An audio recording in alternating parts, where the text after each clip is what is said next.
Today I'm going to talk to you about making the most of your days.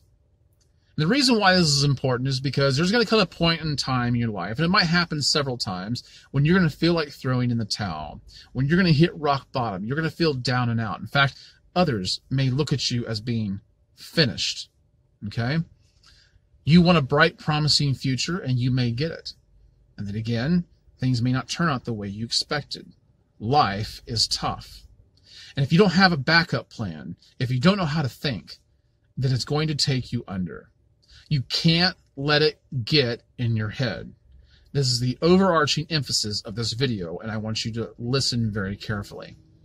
You see, you have things figured out, or so you think you do. You're younger, and you might have been told by your parents, you're so talented, you're so promising, you're so beautiful, you're so smart, and nothing's going to go wrong. You have a bright future, and you might think, great, my parents told me I did, so therefore I do. You might follow someone's path that you deem as being successful, and therefore you can't go wrong. Or perhaps you rebel. You think, I'm going to do things right. And whatever it is you're doing, you've done the calculations. You're taking care of yourself. You're taking care of your body. You believe that you're falling in love with the right person. You think you're doing everything right, and before you know it, everything falls apart. Everything goes wrong. But you can't let it get in your head. Here's my point. Here's a story I want to share with you. This is a story about a man named Clinton Anderson. He was an American political figure, born in 1895 in Centerville, South Dakota. He was a promising young man with a lot of ambition. He worked for a local newspaper, and he fell in love with a young woman named Henrietta McCartney, and he became engaged to her. And he wanted to provide a rich, sustainable future for him and her, which is normal, right? But he decided to enroll in the University of Michigan to further his education. Sounds like the right idea. He went there, and he couldn't stay. He had to leave. He never finished his education there. And the reason why is because back at home, his father broke his back. And he needed Clinton to come back home to help support the family. That's what you did back then. All right, so he came back home. In 1917, the United States became embroiled in World War I. They became finally involved. And Clinton wanted to do his part for his country. He wanted to do the honorable thing, right? But what happened was, when he went down to the recruitment office to enlist, he found out something about himself he didn't know before. And that was that he had tuberculosis. What most people don't understand about tuberculosis is it's the greatest epidemic ever to sweep mankind. It's taken more lives than the Black Plague, Spanish flu, or yellow fever ever has, even combined. It still hasn't been eradicated, but it's much more controlled now. But he had tuberculosis, and things did not look good. They referred him to the Methodist Sanatorium in New Mexico, and he went. And when he got there, upon discovering how bad his condition was, they sent a note to his father telling him that if you want to see your son alive again, you need to get here within 5 days.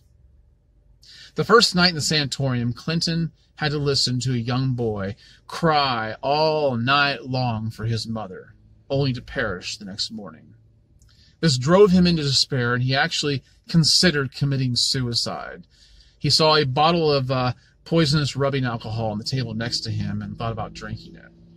Luckily for him, a man named Joe Moss, one of the sanatorium lungers. A lunger is a person who has the tuberculosis so deep set in their chest that they're really not going anywhere. That's where they're going to stay. And so Joe Moss showed up at the bedside of Clinton Anderson, 21-year-old Clinton Anderson, and told him, he said this. He said, remember this, son, that the tuberculosis that gets into your chest, it won't kill you. But if it gets up here, it's fatal. Worry has killed more patients than TB ever has.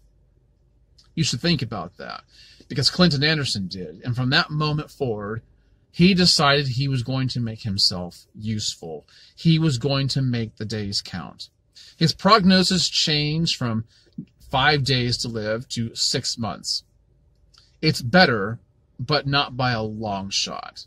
A lot of people would throw in the towel and just kind of wait out their days. But he determined he was going to make himself useful. He started writing short stories, poems, and sketches, and started sending them out to newspapers and magazines around the country. And he got a lot of rejection. He did get a little bit of encouragement from Harper's Magazine. They sent him a note and it said, "You almost got it. You almost got it." So he continued to write. And he continued to write Henrietta while he was there too. And she would correspond with him. And so he would continue to write, and he even actually wrote for the hospital itself to entertain patients. And he began to observe over 2,000 patients in a sanatorium. And here's what he discovered, was that it was the cheerful ones who survived. It was the cheerful ones who survived. Now, Clinton did make it. He did survive. He stayed in the sanatorium for 4 years. He got out, and him and Henrietta actually got married. Now keep that in mind, because that's probably one of the better things that ever happened to him. All right, everything else went wrong. He couldn't follow his dreams. He couldn't finish his education. He couldn't even promise Henrietta that he could provide a future for her. He couldn't even fight for his country. He couldn't even offer himself up as a sacrifice. How disheartening is that? But now he was out. And what he did from that point on was continue to make himself useful. He immersed himself in local politics, and he fulfilled many different roles in the political atmosphere. And what he had a reputation for was that no matter what he did, no matter what role he filled, he was known for making the machine run smoother, making everything better everywhere he went. Now, what he was most known for in his illustrious career was being the United States Senator from the state of New Mexico. He was the senator from 1949 to 1973. And a couple of the bookmarks of his career there was that during the FDR administration, he actually talked Roosevelt into bringing back ex-President Herbert Hoover to combine forces in alleviating the international food shortage, which they were very accomplished at doing. It's a good story in and of itself. Another thing he did was he helped secure funding for the space program later on in years. And in a sense, in a manner of speaking, it was him who helped get the space program off the ground. All right? So we can thank him for that. Now, as he got to be older, he did develop some health problems like diabetes and some heart issues. And he was told by his doctors, you need to pull back a little bit. Maybe not give so many speeches and travel so often. And he took their advice. But he did continue to work. He was a little discouraged, but he thought back on the words that Joe Moss shared with him. He said, "Don't let it get in your head." And his response to that was, "I'm going to make myself useful." Clinton Anderson lived until 1975. He was 80 when he died. He was considered down and out for the count at 21 years old. But what kept him going, what brought him back, what revitalized him was, I'm going to make myself useful. He didn't let it get in his head. In 1977, he was actually inducted into the International Space Hall of Fame.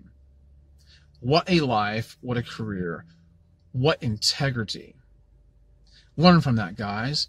Listen, life is going to let you down. You're going to hit rock bottom.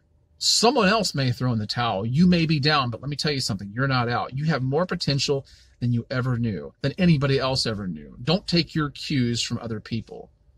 And sometimes you have to not even listen to yourself. Sometimes you have to change the internal dialogue. And you have to tell yourself, I'm not out. I'm going to make myself useful. Perhaps you didn't get to finish the education. Perhaps you never even got started. Perhaps your dreams didn't come true. Things didn't work out quite the way you thought. Your marriage went sour. You ended up getting a divorce from your sweetheart. Your kids rebelled. you lost your job. Maybe you got cancer. Maybe you had a heart attack. There's a whole myriad of things that could happen in life that's going to rock you to your core. And you have to know how to respond. Don't let it get to your head. Just remember that and make yourself useful. As long as you have breath in your body, you have something to contribute. When my father was dying, he really couldn't do anything physically. Some of the best talks I ever had, some of the greatest advice he ever gave me, were in the days when he could do nothing. But he talked. He shared with me, and I grew because of it. So listen up, guys. Make the days count. That's what you do. If you've liked this video, hit the thumbs up, and please share it. I'll catch you guys in the next one. Bye-bye.